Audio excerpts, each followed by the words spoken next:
今日我哋要帶你去一個地方，佢曾經係全球最危險嘅機場之一，飛機幾乎擦住居民樓頂降落。佢見證咗香港從小漁村蛻變成國際金融中心，依家佢正化身為一座充滿活力、綠意盎然嘅世界級新城。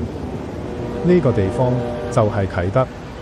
由1912年嘅填海夢想，到1925年嘅第一架飛機起飛，從二戰硝煙中嘅軍事基地，到1980到90年代嘅香港轉彎傳奇，再到1998年機場關閉後嘅沉睡與重生，直到2026年嘅今日，啟德體育園入選時代雜誌全球最佳勝地，啟德醫院即將分階段啟用，新住宅區、郵輪碼頭、都會公園即將一一落成。呢個唔係一般普通土地嘅歷史，呢個係香港8年城市演進嘅縮影。跟住我一齊層層揭開啟德嘅傳奇故事。記得點讚訂閱，我哋依家出發。要講啟德，首先要由好遠古嘅時空講起。響清代以前，九龍灣一帶係天然海灣，附近有好多村落，好似土瓜灣、九龍城等等。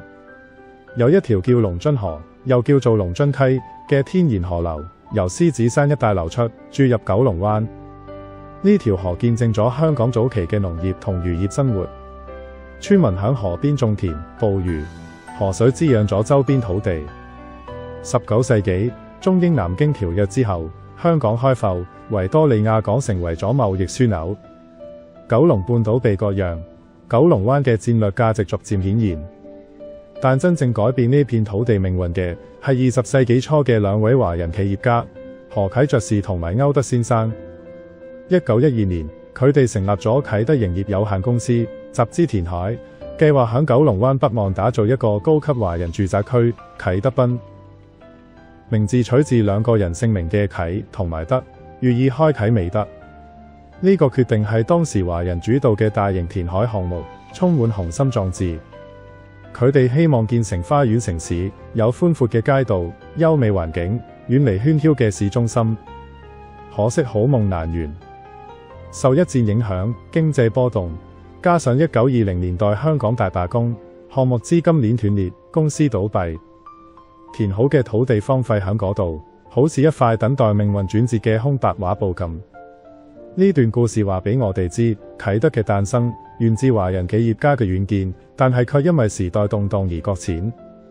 佢唔係殖民地單方面嘅產物，而係中西交融，充滿挫折但係孕育希望嘅開始。1924年，香港政府睇中呢塊平坦填海地，買咗用嚟做機場。1925年農曆新年，第一架飛機響啟德正式起飛。一個小小嘅草地跑道，從此開啟咗香港嘅航空時代。初期，啟德主要係飛行俱樂部同皇家空軍訓練場。1935年建成咗第一座控制塔同機棚。1930年代，定期航班開始出現，連接亞洲各地。香港呢座東方之珠開始透過天空同世界相連。想象一下嗰個年代，螺旋槳飛機同引擎聲響維港上空掠過，乘客穿着正式西裝，踏上冒險之旅。啟德唔單止係交通樞紐，更加係香港現代化嘅象徵。早期嘅飛行員響呢度接受嚴格訓練。香港航空俱樂部培養咗好多人才，佢哋後尾響二戰中貢獻良多。啟德嘅名字由商業失敗走向航空先驅，充滿咗戲劇性嘅轉折。1941年12月，日軍佔領香港，啟德成為咗軍事基地。佢哋進一步填海擴建跑道，用嚟做轟炸機升降用。戰爭帶嚟破壞，亦都無意中為戰後擴建打下咗基礎。1945年香港光復，英國恢復管治。1954年，政府通過現代化機場總體規劃。1958年，一條伸延到九龍灣嘅長跑道建成咗，從此跑道西北、東南走向，長達2529米。呢個就係後來著名嘅單跑道機場雛形。戰後香港經濟起飛，難民潮、工業化、轉口貿易令到人口激增。啟德機場更加成為連接世界嘅生命線。國泰航空等等嘅航空公司響呢度開始茁壯成長。進入1970到90年代，啟德達到巔峰。佢被譽為世界10大最危險機場之一，但係亦都成為最令人難忘嘅機場。點解咁危險？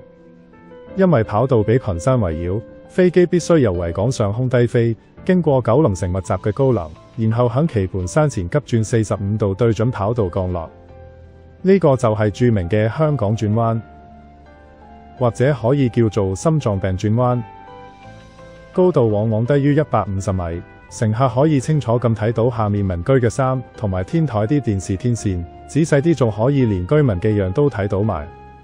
飛行員需要有極高技巧，所以只有經驗豐富嘅飛機師先可以駕馭到。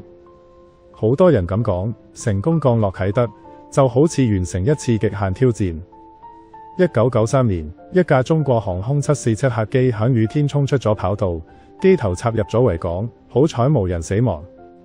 呢線就係啟德機場唯一嘅經典事故。啟德機場仲承載咗無數旅客嘅回憶，第一次飛啟德，心跳加速，但係終身難忘。佢唔單止係機場，更加係香港人集體回憶。不論出國留學、家人團聚、商務往來，幾次嘅移民潮，無數嘅歡笑同眼淚，都喺呢度無間斷咁發生。1980年代，啟德客運量爆滿，高峰期航班密集，機場周邊嘅居民同飛機共存，形成獨特城市景觀。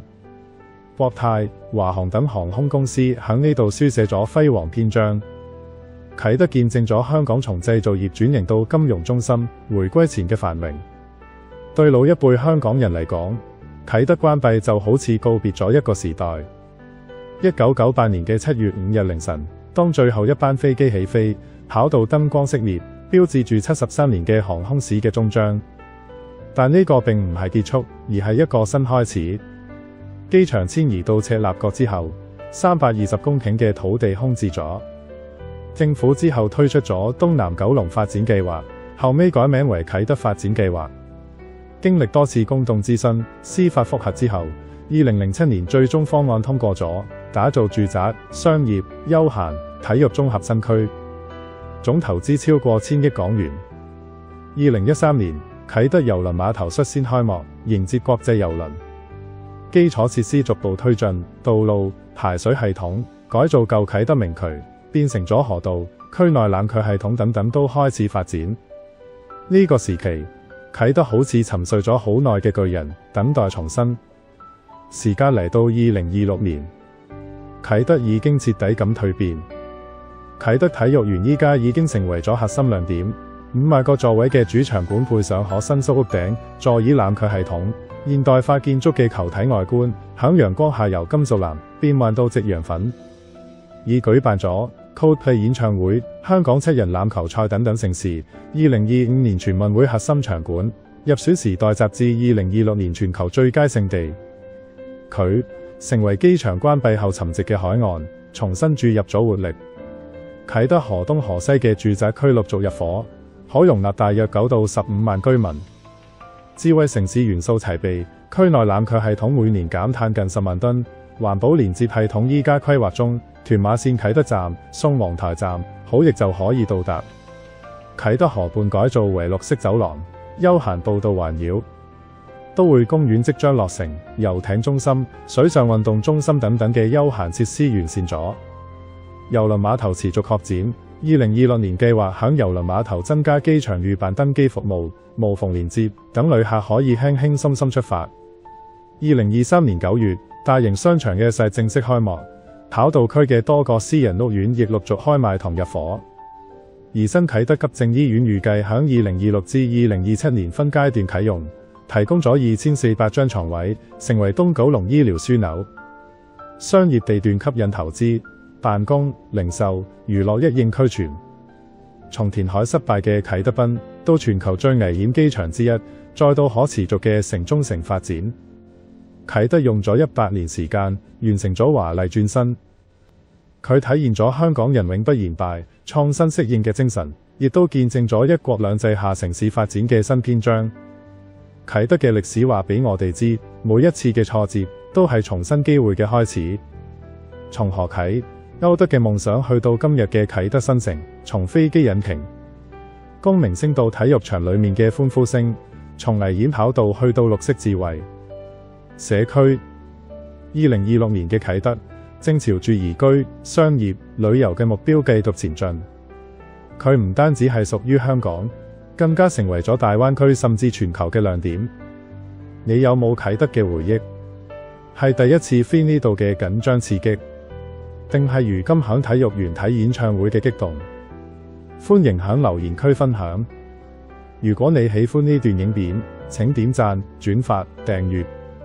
我哋會繼續探索香港更多嘅故事。多謝收看，拜拜。